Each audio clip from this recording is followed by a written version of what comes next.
जितने problems Indian citizen को face करने पड़ते हैं, क्या बाकी कंट्रीज को भी सेम प्रॉब्लम फेस करना पड़ता है? जैसे इंडिया में कभी अर्थक्वेक, कभी फ्लड्स, ये सारी चीजें जो आती है, इन्वायरमेंटल रिलेटेड इशू हो, क्लाइमेटिक इशू हो, इंडियन सिक्योरिटी से रिलेटेड इशू हो या फिर टेररिस्ट से रिलेटेड इशू हो, क्या ये प्रॉब्लम्स इंडिया में ही सिर्फ होता है या बाकी कंट्रीज में भी होता है? आपके माइंड में भी ये सारे क्वेश्चंस आते हैं क्या?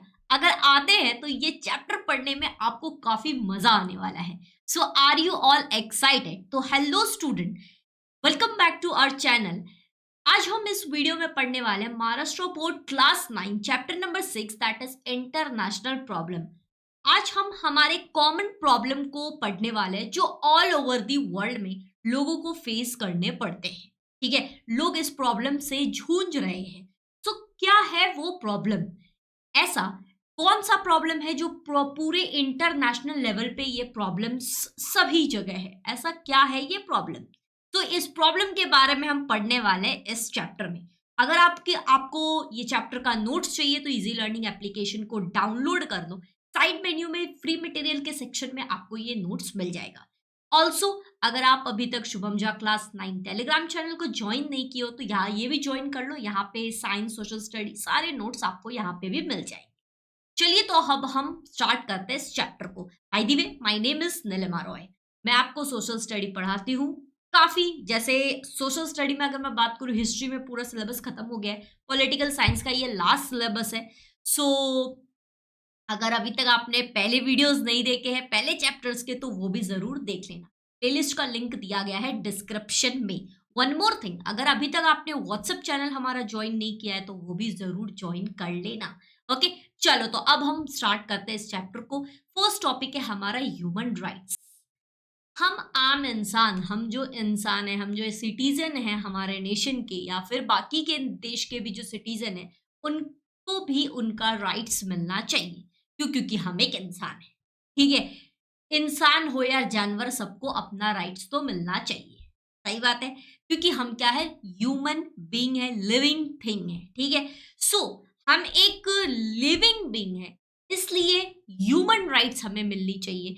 ह्यूमन वर्ड यूज किया गया है तो विच इज द नेचुरल।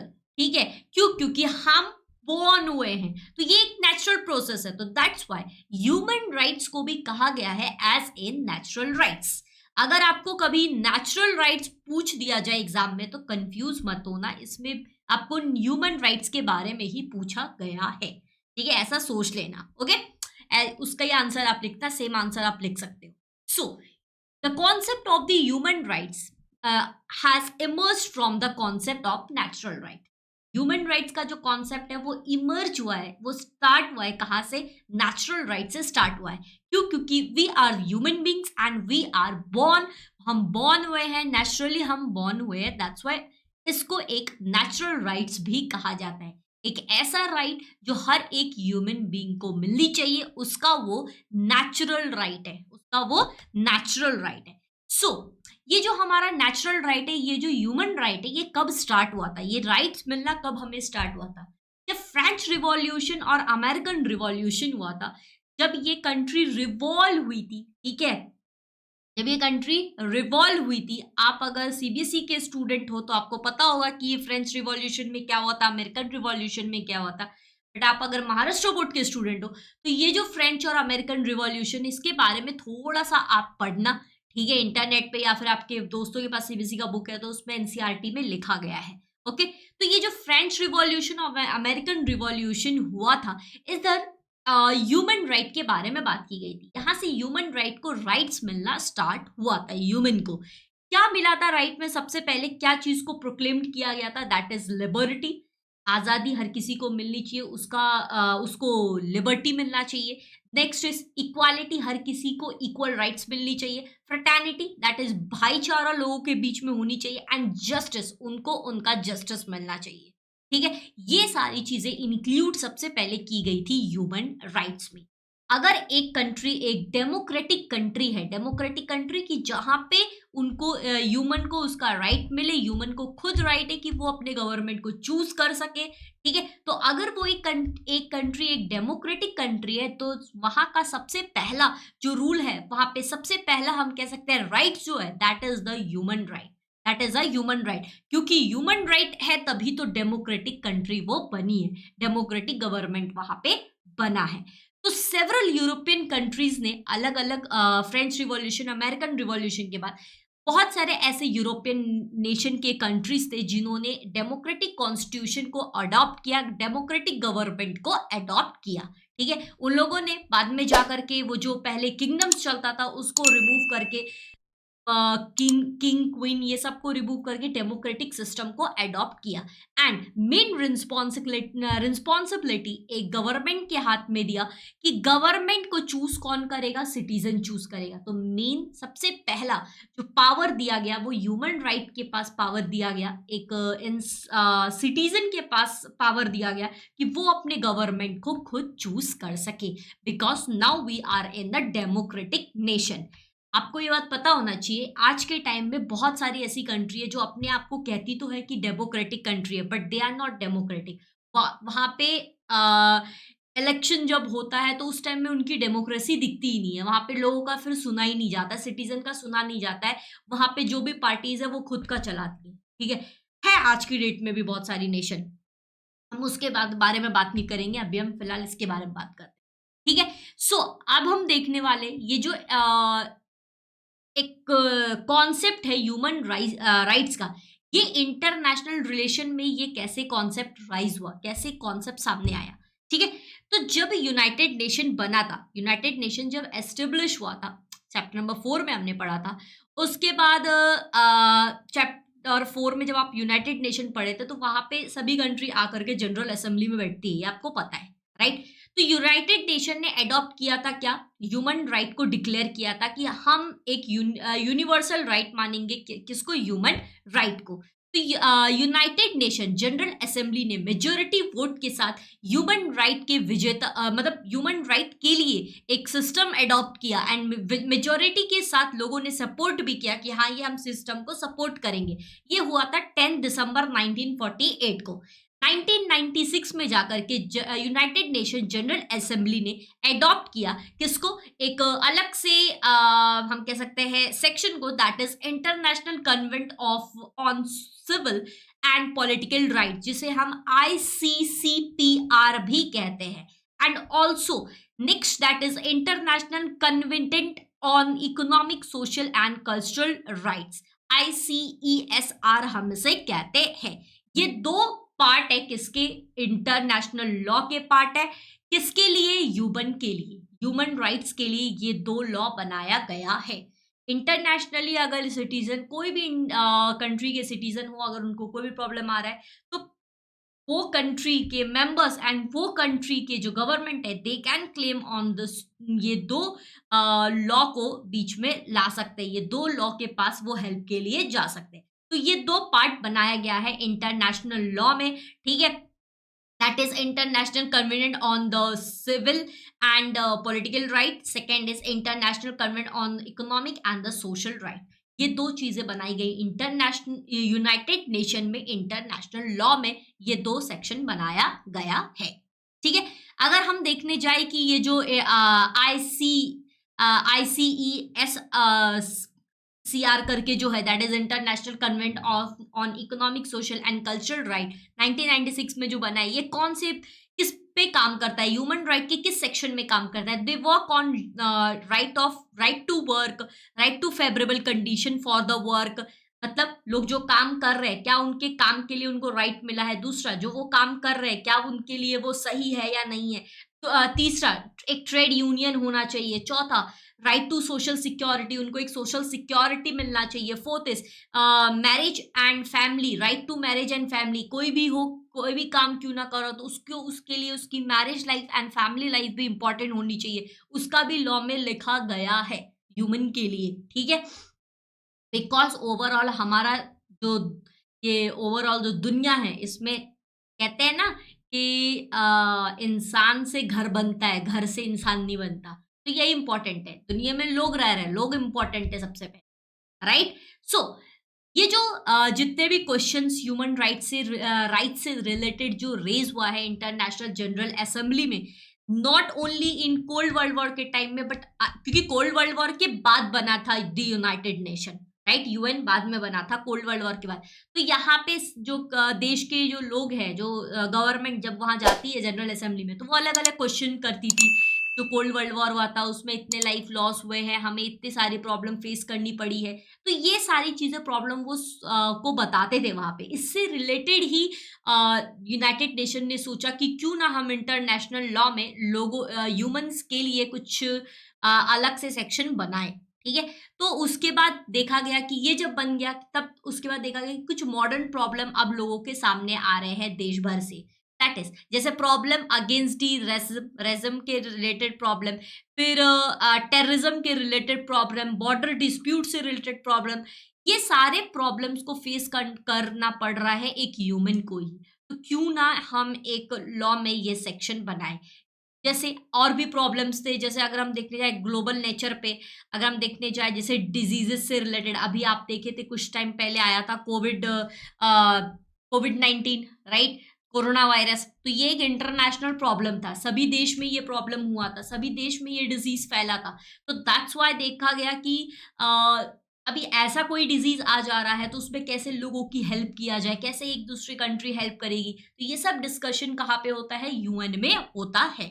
फिर इन्वायरमेंट से रिलेटेड, नेचुरल डिजास्टर से रिलेटेड, ये सारे प्रॉब्लम से रिलेटेड बातें होती है कहाँ पे, ह्यूमन राइट के सेक्शन में, दैट इज इंटरनेशनल लॉ में। ये दो पर्टिकुलर ग्रुप में जो बनाए गए थे इंटरनेशनल लॉ में, ठीक है, कि किस तरीके से हमारा इन्वायरमेंट भी काम करे।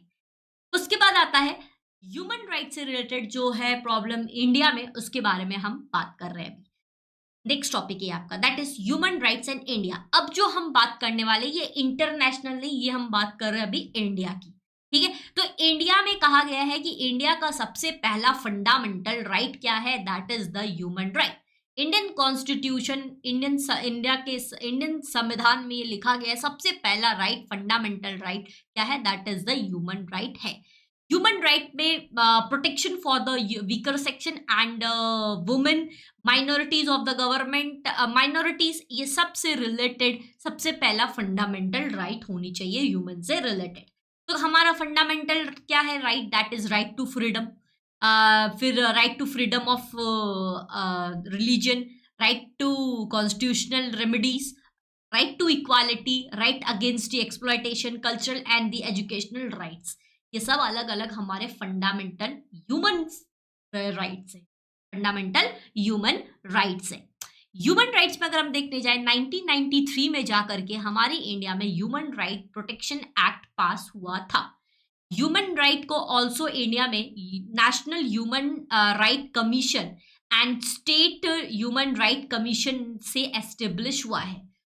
हमारे इंडियन लॉ में, हमारे इंडियन कॉन्स्टिट्यूशन लॉ में दो ह्यूमन राइट्स बनाए गए हैं, एक नेशनल ह्यूमन राइट्स बनाया गया है और एक state human right commission establish हुआ है। जो ह्यूमन राइट कमीशन है वो रिस्पॉन्सिबल है ये सारी चीजों को, ह्यूमन राइट से रिलेटेड प्रॉब्लम देखने को रिस्पॉन्सिबल है। ओके, अगर ह्यूमन राइट से रिलेटेड कोई भी वॉयलेटेशन हो रहा है या फिर एक्सप्लॉयटेशन हो रहा है, या फिर अगर हम देखने जाए कोई किसी भी टाइप का अगर प्रॉब्लम हो रहा है, तो ह्यूमन राइट्स कमीशन उसे देखेगी, ह्यूमन राइट कमीशन उसके ऊपर एक्शन लेगी। अगर वो एक स्टेट लेवल पे हो रहा है, एक स्टेट में हो रहा है, तो वो स्टेट के ह्यूमन राइट कमीशन देखेगी। अगर वो अगर वो बात एक स्टेट में नहीं, मैं बहुत सारे स्टेट में हो रहा है, ठीक है, तो फिर वो नेशनल ह्यूमन राइट कमीशन उसे हैंडल करेगी। ओके, ह्यूमन राइट कमीशन में इंडियन ह्यूमन राइट्स में एक टॉपिक आता है, that is the secure environment. Secure environment भी एक टॉपिक है। प्रेजेंट टाइम में the concept of human right, ये एक बहुत बड़ा टॉपिक बन गया है आज की डेट में। ह्यूमन राइट के अंदर ही एक ह्यूमन राइट के अंदर आता है एक topic, that is the secure environment. मतलब अब यहाँ पे ह्यूमन राइट से जो प्रॉब्लम है, जैसे मान लो पॉल्यूशन, ठीक है, डिजीज से रिलेटेड कोई भी प्रॉब्लम है, ओके। या फिर अगर हम देखने जाए हमारे क्लाइमेटिक हमारा जो वेदर है उससे रिलेटेड प्रॉब्लम है, तो ये सब किसके अंदर आता है? ये सब आता है इन्वायरमेंट के अंदर। अगर हमारा इन्वायरमेंट अच्छा रहेगा, ठीक है, हम पेड़ पौधे नहीं काटेंगे, हमारा ग्रीनरी रहेगा चारों ओर, तो इससे क्या होगा, हम अच्छा फ्रेश एयर लेंगे, राइट? अगर व्हीकल्स उतना ज्यादा नहीं चलेगा तो ये एयर पॉल्यूशन नहीं होगा। तो ये सब से रिलेटेड बातें किसमें की गई है? ह्यूमन राइट पे बात की गई है। तो ह्यूमन राइट का एक जो बड़ा सा प्रॉब्लम है इंडिया में, वो कौन सा है? इन्वायरमेंट से। सबसे पहले इंडिया में अपने इन्वायरमेंट को सिक्योर करने के ऊपर कहा गया है, ठीक है। 1970 में जा करके ये इन्वायरमेंट से ऊपर रिलेटेड, सेविंग इन्वायरमेंट से रिलेटेड अवेयरनेस स्टार्ट की गई है, ठीक है, जिसमें इंडिया ने अडॉप्ट किया है कि हम अपने इन्वायरमेंट को चेंज करेंगे और ऑल्सो हम अपनी एनर्जी को भी इंक्रीज करेंगे। सबसे पहला इंडिया में फर्स्ट अर्थ डे सेलिब्रेट किया गया था 22 अप्रैल 1970 को। केमिकल फर्टिलाइजर हो, पेस्टिसाइड्स हो जो यूज होते हैं एग्रीकल्चर में, या फिर जैसे साउंड पोल्यूशन हो, या due to vehicles, radiation from the nuclear reactor, oil leakage और leakage of chemical gas from the environmental unsafe and create the various problem. ये सारे प्रॉब्लम से रिलेटेड ही इन्वायरमेंटल सिक्योरिटी बनाई गई है। अगर ये सब प्रॉब्लम कहीं पे भी हो रहा है तो will handle that, human right के अंदर ही सिक्योरिटी इन्वायरमेंट उसे हैंडल करेगी, ठीक है। Got it. ऑल्सो अगर हम देखने जाए, जब से हम ग्लोबलाइज हुए हैं, ठीक है, 1990 के बाद से जब हम ग्लोबलाइजेशन में आए हैं, हम बाकी कंट्री के साथ भी ट्रेड करते हैं, कहीं भी जा करके काम कर सकते हैं, तब से देखा गया है कि टेक्नोलॉजीज का काफी यूज हो रहा है, ठीक है, ग्लोबल हुए हैं हम। तो दैट्स उसके कारण से भी क्योंकि चीजें बहुत ज्यादा बढ़ रही है, मॉडर्नाइजेशन आ रही है, तो जिसकी वजह से नेचुरल चीजों को हम क्या कर रहे हैं? कट कर रहे हैं, ठीक है, नेचुरल चीजों को डिस्ट्रॉय कर रहे हैं, जैसे पेड़ पौधे, फॉरेस्ट, ये सबको हम डिस्ट्रॉय कर रहे हैं, ओके। तो यहाँ पे बात किया गया है इन्वायरमेंटल रिलेटेड इशू से कि क्या क्या इन्वायरमेंट इशू है, जैसे प्लांट एंड एनिमल्स, इसका स्पीसीज आज के डेट में कम देखा जा रहा है। फिर डिक्रीज हुई है फर्टिलिटी, सॉइल की जो फर्टिलिटी है वो डिक्रीज हुई है। वाटर का स्टोरेज हुआ है, फ्लक्चुएशन हुआ है प्रपोर्शन ऑफ रेनफॉल में, ठीक है, ग्लोबल वार्मिंग में चेंजेस हुए हैं। फिर उसके बाद रिवर्स एंड लेक्स आज की टाइम में ड्राई होते जा रहे हैं। पॉल्यूशंस जो है रिवर में एंड सीज में ज्यादा देखा जा रहा है। अगर रिवर और सीज में पॉल्यूशन ज्यादा होगा तो इससे क्या होगा? हम ह्यूमंस पे हैम्पर पड़ेगा, एनिमल्स पे हैम्पर होगा, क्योंकि हम वही पानी ड्रिंक करते हैं, डे टू डे लाइफ में यूज करते हैं। वी डोंट नो कि उसमें कौन सा केमिकल मिक्स है, राइट। अलग अलग लोगों को डिजीज हो सकता है। एसिडिक रेन होगा। एसिडिक रेन मतलब मान लो ये चिमनी है, चिमनी से ऐसे धुएं निकल रहे हैं, ठीक है, ब्लैक गैसेस ऐसे निकल रहा है, धुआं निकल रहा है। अब ये ऐसा रेनफॉल का माहौल बना हुआ है, बारिश का। अब बारिश होने जा रही है तो ये जो पॉइजनस गैस है, क्योंकि इसके अंदर जो पॉइजनस है ये मिक्स हो जाएगा वाटर में, और वही वाटर फिर ग्राउंड पे जब गिरेगा तो ह्यूमन या प्लांट्स या एनिमल्स उसे यूज करेंगे, राइट। तो इसको बोलते हैं हम एसिडिक रेन, कि वो रेन में अब पॉइजनस गैस मिक्स हो चुका है, ठीक है। तो that's why it's known as the acidic rain. तो ऐसे बहुत टाइप के प्रॉब्लम हमें फेस करने पड़ते हैं। ऑल्सो ओजोन लेयर थिक होते जा रहा है, आप अक्सर न्यूज चैनल में देखते होंगे, तो जिसकी कारण से हम गर्मी ज्यादा लगने लगी, पहले से ज्यादा गर्मी अब लगती है, क्योंकि ओजोन लेयर थिक होते जा रहा है। सनलाइट का रेज डायरेक्टली ह्यूमन पे ऐसे फॉल हो रहे हैं, स्किन पे फॉल हो रहे हैं, इसलिए कहा जाता है SPF 50। मतलब अगर आप सनस्क्रीन यूज कर रहे हो तो SPF उसका 50 होना चाहिए, जितना ज्यादा होगा उतना अच्छा होगा, ठीक है। तो इसलिए कहा जाता है कि क्योंकि वो स्किन को क्या कर रहा है, कहीं ना कहीं जला रहा है, स्किन डैमेज कर रहा है सनरेज, ठीक है। क्यों? क्योंकि ओजोन लेयर क्या हो रहे हैं? थिन होते जा रहे हैं। ऑल्सो अगर हम देखने जाए तो पर्टिकुलर बहुत सारे ऐसे लेवल हम कह सकते हैं, हमारे आसपास ऐसे बहुत सारे इन्वायरमेंट रिलेटेड प्रॉब्लम चल रहा है। ये हमारे ही आसपास नहीं, ऑल ओवर दी वर्ल्ड में ये प्रॉब्लम चल रहा है, क्योंकि जितना ज्यादा मॉडर्नाइजेशन हो रहा है उतना ये प्रॉब्लम हो रहा है। मॉडर्नाइजेशन में फायदा भी है, टेक्नोलॉजीज भी है, चीजें बहुत क्विकली हो रही है, बट जिसके कहीं ना कहीं हम पर भी चीजें हो रही है, ठीक है, हम पर भी चीजें हो रही है। तो इन सभी चीजों को ध्यान रखते हुए, मद्देनजर रखते हुए हमें मॉडर्नाइजेशन कर दी चाहिए। तो यहाँ पे आपका ये टॉपिक होता है, ह्यूमन राइट एंड इंडिया का टॉपिक होता है खत्म। तो इससे रिलेटेड कुछ क्वेश्चंस है, इस क्वेश्चन का आंसर कमेंट बॉक्स में जरूर देना। Which among the following right are not included in human right? Right to work, right to information, children right, equal pay for uh, equal work. Next question आता है आपका, that is which among the following days is observed at the international level? Teachers day, children's day, earth day, flag day. Please आप अपने answer को comment में जरूर देना। And one more thing बच्चा पढ़े, अगर अभी तक आपने चैनल को सब्सक्राइब नहीं किया है तो प्लीज सब्सक्राइब कर देना। आप में से बहुत सारे ऐसे बच्चे हैं जो चैनल विजिट तो करते हैं, देखते भी हैं, पढ़ते भी हैं, बट चैनल को अभी तक सब्सक्राइब नहीं किए, तो प्लीज सब्सक्राइब जरूर कर देना। चलो अब हम आगे बढ़ते हैं। बिफोर दैट, अगर आप ऐसे ही मजेदार सेशन में लाइव क्लासेस पढ़ना चाहते हो क्लास 9 के learners, so you can join our combo batch. हमारा 9 क्लास 10 एंड फाउंडेशन, ये 3 चीज आपको कॉम्बो बैच में मिलने वाला है। जो भी बच्चे अभी क्लास 9th में है और अब क्लास 10th में जाने वाले हैं 2 से 3 महीने में, तो ये कॉम्बो बैच ज्वाइन कर सकते हैं। उनको क्लास 9th क्लास 10th ये दोनों चीजें तो साथ में मिल ही जाएगी, बट ऑल्सो आपको एक बोनस के तौर पे फाउंडेशन बैच जो है वो भी आपको फ्री ऑफ कॉस्ट मिल जाएगा।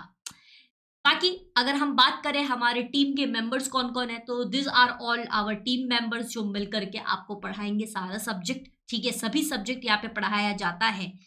इस बैच का बेनिफिट्स क्या है, तो लाइव लेक्चर्स यहाँ पे होते हैं each and every day. Syllabus आपको पूरा पढ़ाया जाएगा, कंप्लीट करवाया जाएगा।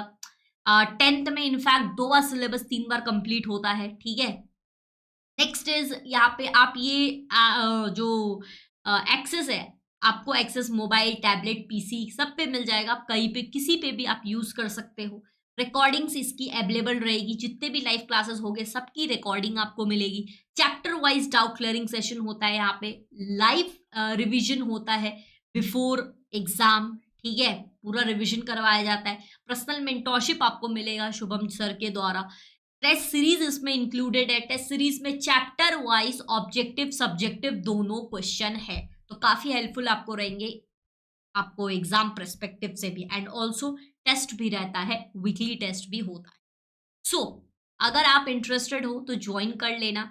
आपको मोबाइल, पीसी, टैबलेट सब पे अवेलेबल है। टीचर्स सारे बहुत एक्सपीरियंस्ड है एंड लाइव क्लासेस जितने भी होते हैं सबके अकॉर्डिंग मिलेंगी। कैसे इनरोल करना है इस बैच में, तो आप सिंपल सा एप्लीकेशन को डाउनलोड कर लीजिएगा, लिंक दिया गया है डिस्क्रिप्शन में। जैसे ही आप डाउनलोड करोगे ऊपर ही आपको कॉम्बो क्लास 9 क्लास 10th मिलेगा। ऑल्सो जब आप वहाँ पे नाउ पे क्लिक करोगे, ठीक है, प्रोस्पेक्टस पढ़ने के बाद, तो वहाँ पे कुछ इस तरीके से आपको पेमेंट डिटेल्स ओपन होंगे। आप जैसे ही डिटेल्स पुट करोगे, पे नाउ करोगे, यू कैन मूव फर्दर। क्या है इसका मैम फीस, इसकी फीस क्या है? फीस है आपकी 7,500। ये जो 7,500 जो फीस है, क्या ये मैम 9th का फीस है केवल क्या 10th का फीस है केवल? नहीं, ये आपको 9 प्लस 10 प्लस फाउंडेशन, ये तीनों मिलाकर तीनों चीजें मिल जाएगी इस 7,500। अगर आप सिर्फ क्लास 9 ज्वाइन करना चाहते हो कि आप वो कर सकते हो, नो डाउट आप वो बिल्कुल कर सकते हो। जो भी क्लास 9 की जैसे अभी की फीस है 5,000 आफ्टर डिस्काउंट, क्योंकि एक्चुअल 10,000 है, देन आफ्टर डिस्काउंट 5,000। तो अगर हम 5,000 देखें यहाँ पे, ठीक है, एंड 10th की जो फीस है वो 12,000 है, आफ्टर डिस्काउंट अगर देखने जाए तो 6,000। तो ये अगर हम देखने जाएंगे ओवरऑल तो वो 18,000, फाउंडेशन का 7,500। तो ओवरऑल अगर हम देखने के लिए जाए तो 18-19,000 फीस होती है सारी चीजों को मिला करके। बट अभी ये कॉम्बो बैच में आपको 7,500 में ही ये सारी चीजें मिल जाएंगी। अगर आपको कोई भी प्रॉब्लम है तो आप गिवन नंबर पे कॉल कर सकते हैं। ये जो 7,000 फीस है मैम मंथली फीस है या ईयरली, ये फुल बैच फीस है। पूरा क्लास 9, पूरा क्लास 10, फाउंडेशन सब है इसमें। आपको up till your 10th board exam कुछ भी पे नहीं करना है आफ्टर दैट। अगर आप इंटरेस्टेड हो कॉम्बो बैच में या कोई भी टाइप की आपकी इंक्वायरी है तो इस गिवन नंबर पे आप जरूर कॉल कर लेना। या फिर आप ईमेल भी कर सकते हो, बट ईमेल से ज्यादा बेटर होगा, क्विकली आपको रिस्पॉन्स मिल जाएगा। कहाँ पर? कॉल पे। तो कॉल आप कर लेना, मी एल्स शुभम सर जो भी अवेलेबल रहेंगे आपको जरूर, जो भी आपका इंक्वायरी रहेगा उससे रिलेटेड आपका प्रॉब्लम सॉल्व किया जाएगा। तो you can call on this number, जो भी इंक्वायरी आपको कॉम्बो बैच से related you can call. Class 9th अगर केवल करना है, क्लास 9th भी कर सकते हो, केवल क्लास 10th करना है वो भी कर सकते हो, केवल फाउंडेशन करना है वो भी कर सकते हो, जो भी इंक्वायरी आप इस गिवन नंबर पे कॉल कर सकते हो। ठीक है, चलो अब हम आगे बढ़ते हैं, आते हैं अपने नेक्स्ट टॉपिक पे। अभी जो हमने ह्यूमन राइट्स जो पढ़े थे, तो ये ह्यूमन राइट्स की कमिटी बनाई गई थी, राइट। तो ये कमिटी अलग अलग जगह पे क्या होती है, हेल्ड होती है हर साल। तो जैसे सबसे पहले स्टॉकहोल्म टू पेरिस कॉन्फ्रेंस हुआ था। स्टॉकहोल्म जगह है, स्वीडन का कैपिटल है। ओके, तो वहां से from Stockholm to Paris conference हुई थी। ठीक है, सबसे पहला कॉन्फ्रेंस जो हुआ था वो हुआ था 5 to 16 जून हुआ था 1972 में। इसमें the United nation conference held किया था। उसमें ह्यूमन इन्वायरमेंट से रिलेटेड टॉपिक हुई थी, इसे ही हम कहते हैं स्टॉकहोल्म, क्योंकि स्टॉकहोल्म में हुआ था टू द पेरिस। ठीक है, इस पे इन्वायरमेंट रिलेटेड जितने भी प्रॉब्लम है उसका सॉल्यूशन यहाँ पे लोगों ने डिस्कस किया था। सबसे पहला हुआ था 5 to 16 जून 1972 में। स्टॉकहोल्म टू पेरिस में अगर देखा जाए तो इसमें जो रिस्पॉन्सिबिलिटी देखा गया, कहा गया कि जो प्रॉब्लम्स इन्वायरमेंट में हो रही है उसमें सबसे बड़ा जो प्रॉब्लम है वो है पॉल्यूशन। तो पॉल्यूशन को कम करने के लिए कुछ हमें ओवरकम करने के लिए हमें कुछ ना कुछ क्या कहते हैं रूल्स एंड रेगुलेशंस को फॉलो करने पड़ेंगे। हमें रिस्पॉन्सिबिलिटी लेना पड़ेगा, हर एक नेशन को ये रिस्पॉन्सिबिलिटी लेना पड़ेगा कि हमें अगर ओवर पॉपुलेशन को ओवरकम करना है तो हम जो भी डिस्कशन यहाँ पे कर रहे हैं इसे हर एक देश क्या फॉलो करे। नेक्स्ट इज कि डेवलपिंग सब वहां पे जो लोग बात कर रहे थे वो बात ये कर रहे थे, जो डेवलपिंग नेशन है वो रिस्पॉन्सिबल है पॉल्यूशन के लिए। जो डेवलपिंग नेशन कह रही है कि जो डेवलप्ड नेशन है वो रिस्पॉन्सिबल है अपने पॉल्यूशन के लिए। तो एक्चुअली इन्वायरमेंट में सभी लोग इन्वॉल्व है पॉल्यूशन के लिए।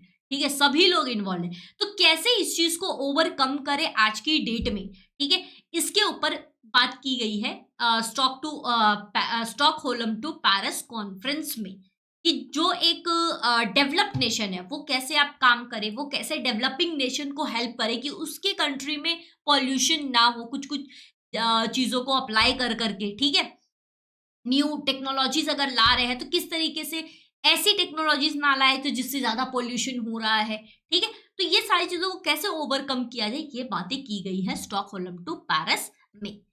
स्टॉकहोल्म टू पेरिस में अनदर फीचर्स भी लाए गए हैं, जैसे जो अगर देखा गया है कि कोई भी इस कॉन्फ्रेंस में अगर नॉन गवर्नमेंटल ऑर्गेनाइजेशन वर्क कर रही है फील्ड में, कौन से फील्ड में, इन्वायरमेंटल प्रोटेक्शन फील्ड में, तो वो भी इस कॉन्फ्रेंस में प्रेजेंट हो सकती है। ठीक है, वो भी प्रेजेंट हो सकती है, even if they are not a government of that country, but also if they are working on the international protection environment protection, then they can participate in this. Okay, UN environment program में program किए गए थे, program create किया गया था जिसका नाम रखा गया था United Nation environment program, UNEP. Many international countries आए थे, बहुत सारे कंट्रीज आए थे, उन्होंने इन्वायरमेंट पे जो भी प्रॉब्लम का सॉल्यूशन डिस्कस किया है उससे रिलेटेड ट्रीटीज भी साइन की है कि हाँ हम इस रूल्स को फॉलो करेंगे, सेवरल रूल्स को, एंड हम अपने इन्वायरमेंट को प्रोटेक्ट करेंगे। इन्वायरमेंट मूवमेंट से रिलेटेड कोई भी अगर लार्ज स्केल पर अगर कोई भी नेशनल या इंटरनेशनल लेवल पर अगर कोई भी प्रोग्राम हो रहा है तो वहां पे ये पार्टिसिपेट करेंगे। ठीक है, non governmental organisation also discussion में आ सकती है, they can also participated and also they can give the suggestion.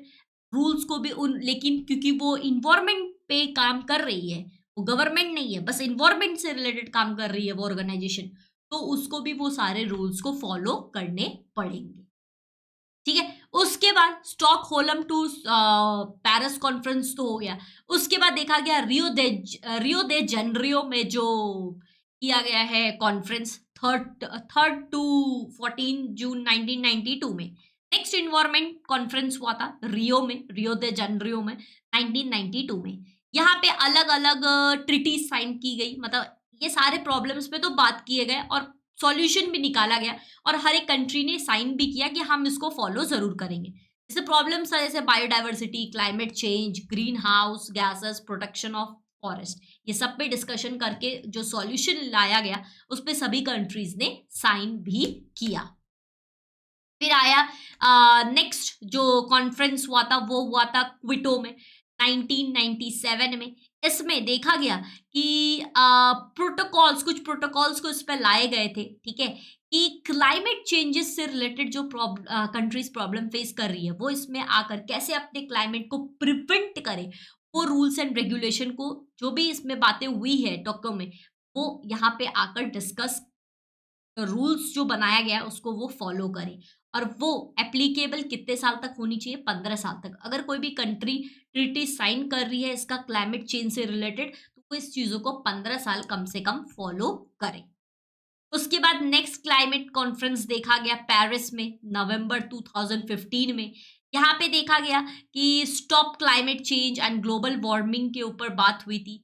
जो हमारे आसपास जो डेवलपिंग कंट्रीज है वो जो टेक्नोलॉजीज को यूज कर रहे हैं अपने गोल्स को अचीव करने के लिए, तो वो सबसे पहले देखें कि कौन सी टेक्नोलॉजीज वो यूज कर रहे हैं, क्या उससे रिलेटेड कोई हैम्पर तो नहीं हो रहा है, डिस्ट्रॉय तो नहीं हो रहा है, इन्वायरमेंट पे कोई प्रॉब्लम तो फेस नहीं करना पड़ रहा है। तो ये सभी चीजों को मद्देनजर देखते हुए ट्रीटी साइन किया जाता है, पढ़ लिख करके, ठीक है, पढ़ करके।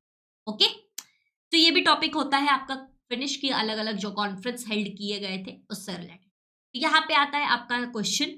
In 1977, the conference at the Quito laid down the protocols for the developed country for the preventing climate change. For how many years did it come to be applied? 10 years, 12 years, 15 years, 16 years.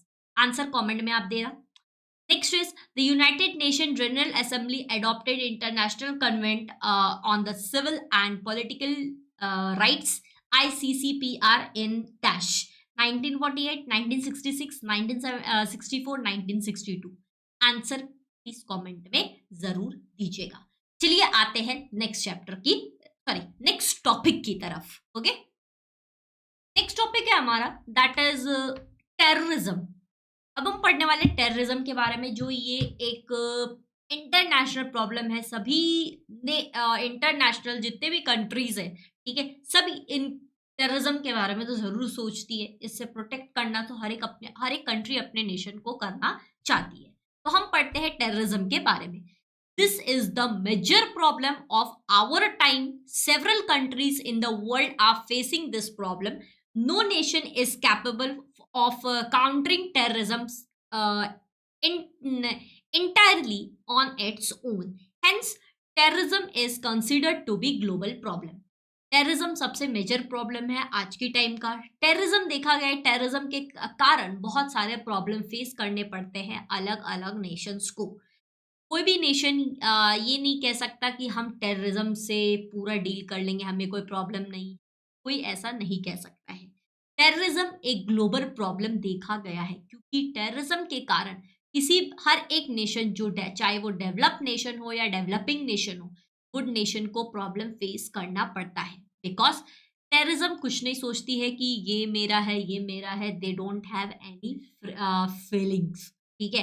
Terrorist को कोई feelings नहीं होती पहले, क्योंकि अगर उनको feelings होती तो वो टेररिस्ट ही नहीं होते, राइट। सो सबसे पहले हम देखते हैं व्हाट इज टेररिज्म। टेररिज्म क्या है?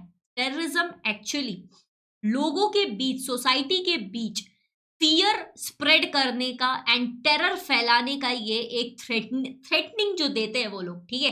टेररिज्म में क्या होता है कि लोगों के बीच में डर फैलाना, आतंक फैलाना, ठीक है, एंड ऑल्सो लोगों को थ्रेटनिंग करना। ओके, उनको कुछ कॉमन जो लोग हैं, जो इनोसेंट पीपल हैं, उनको वो लोग यूज करते हैं कोई भी इलीगल काम करने के लिए, ठीक है। ऑल्सो उनको वो थ्रेटन करते हैं, धमकी देते हैं, आप अगर ऐसा नहीं करोगे तो हम ये कर देंगे। तो ये सारी चीजों को कहा जाता है टेररिज्म। ये सारी चीजों को कहा जाता है टेररिज्म। टेररिज्म एक्चुअली बहुत ऑर्गेनाइज तरीके से किया जाता है एंड प्लान करके किया जाता है। वो लोग जो वायलेंस क्रिएट करते हैं, ठीक है, जो मारते हैं, सोसाइटी को डरा करके रखते हैं, तो ये काफी प्लानिंग से की जाती है। तो this is known as the terrorism. Terrorism has a deep and long term impact on international politics. Terrorism का एक बहुत डीप और लंबे समय तक इम्पैक्ट रहता है इंटरनेशनल पॉलिटिक्स में। फ्रॉम टू डेक्स ये देखते हुए आ रहे हैं। 2 डेक का मतलब, एक डेक का होता है 10 ईयर्स, तो 2 डेक हो गया 20 ईयर्स। तो 20 ईयर्स से हम देखते हुए आ रहे हैं कि एक्चुअली हर एक डिफरेंट डिफरेंट कंट्रीज इस प्रॉब्लम से फेस कर रही है, टेररिज्म के प्रॉब्लम से वो फेस कर रही है। ठीक है, टेररिस्ट क्या कर रहे हैं, वॉर कर दे रहे हैं उस पर्टिकुलर कंट्रीज के ऊपर, एंड कंट्रीज को काफी प्रॉब्लम फेस करने पड़ते हैं।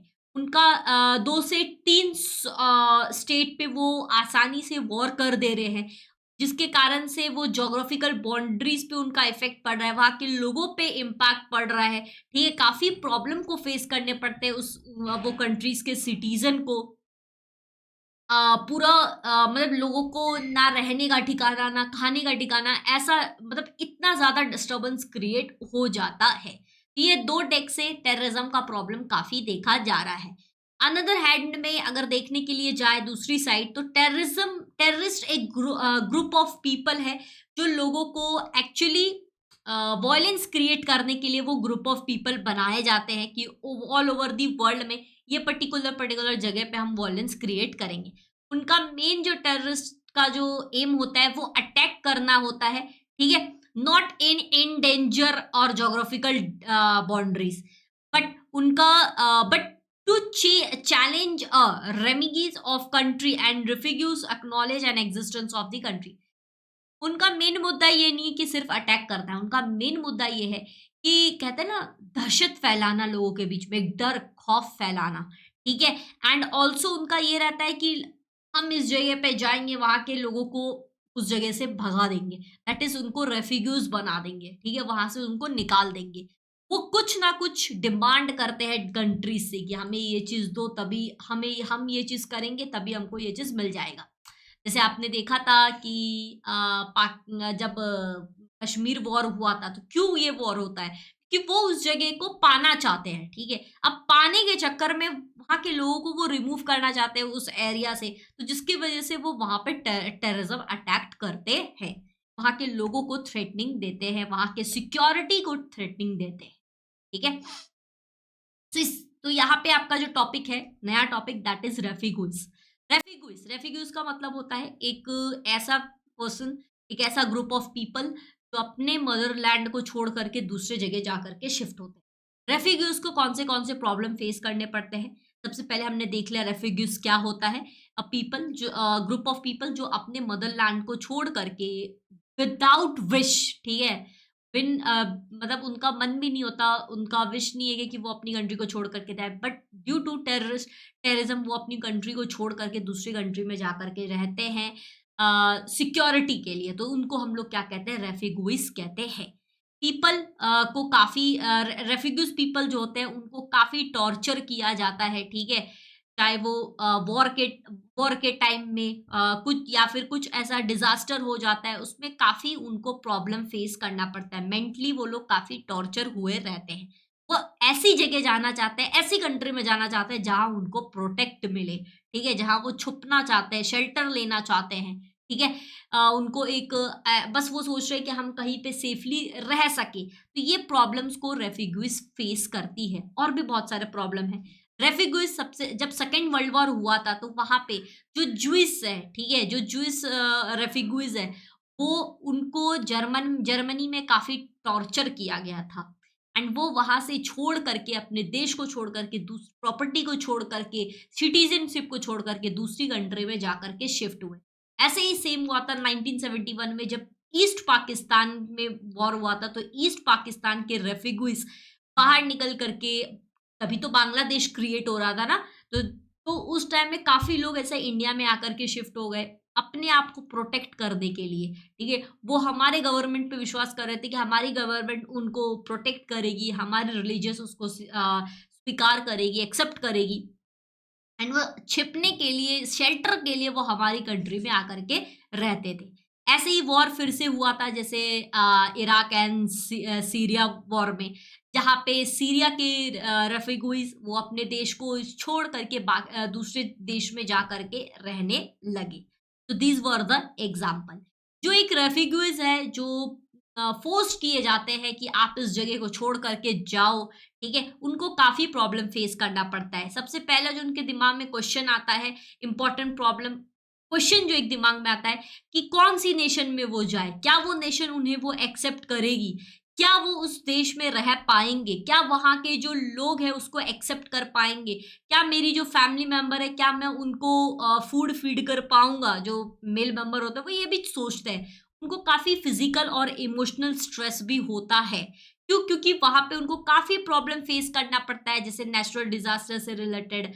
फिर देखते होगे ना आप, रोड साइड में लोग ऐसे घर टपरे बना करके रहते हैं, तो उसमें गर्मी, ठंडी, सर्दी सब मतलब उनको होता है, राइट?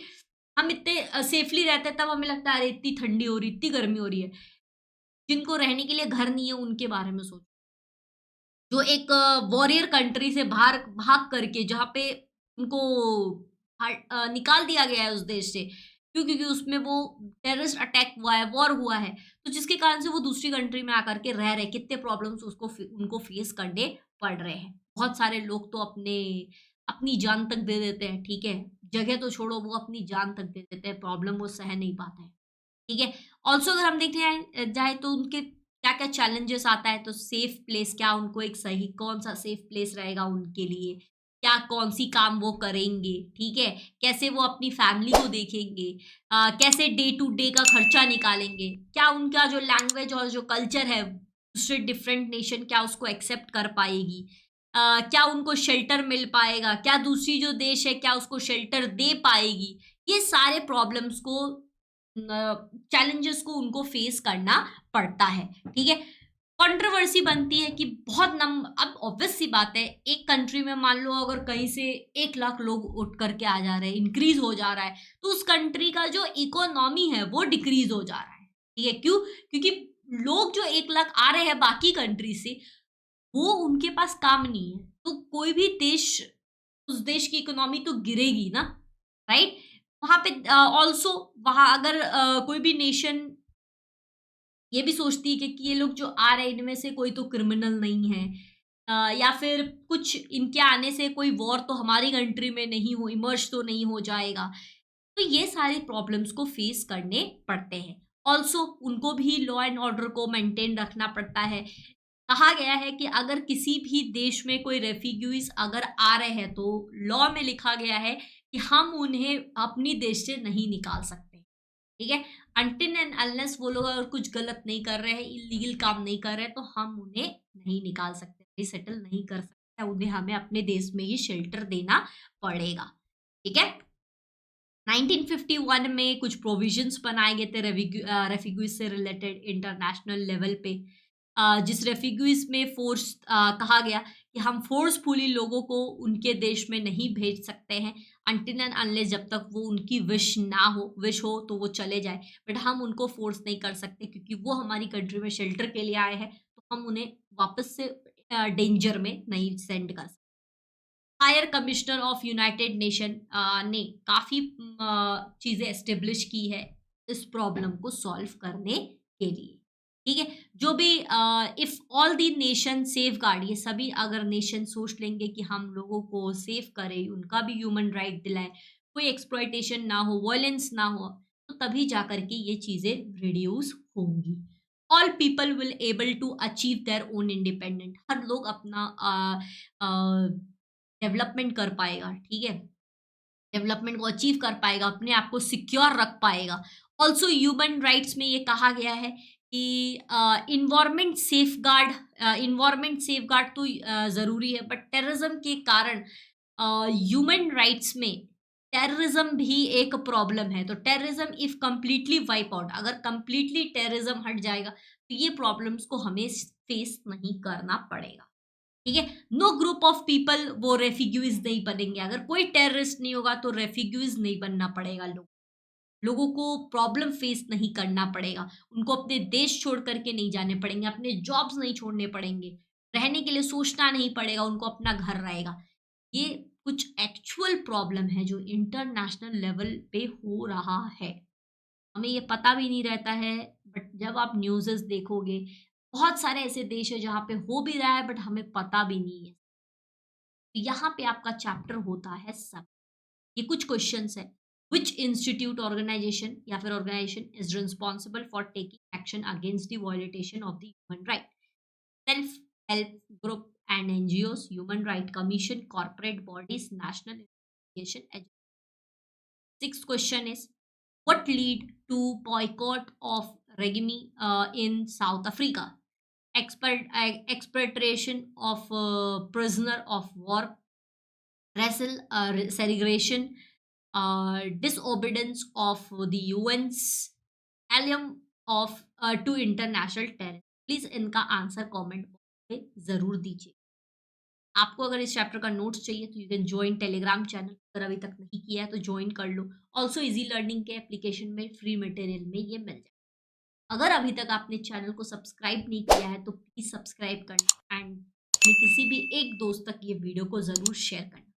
वीडियो पसंद आया हो तो लाइक करना एंड जितने भी क्वेश्चंस पूछे गए इनका आंसर कमेंट में जरूर दें। Thank you so much.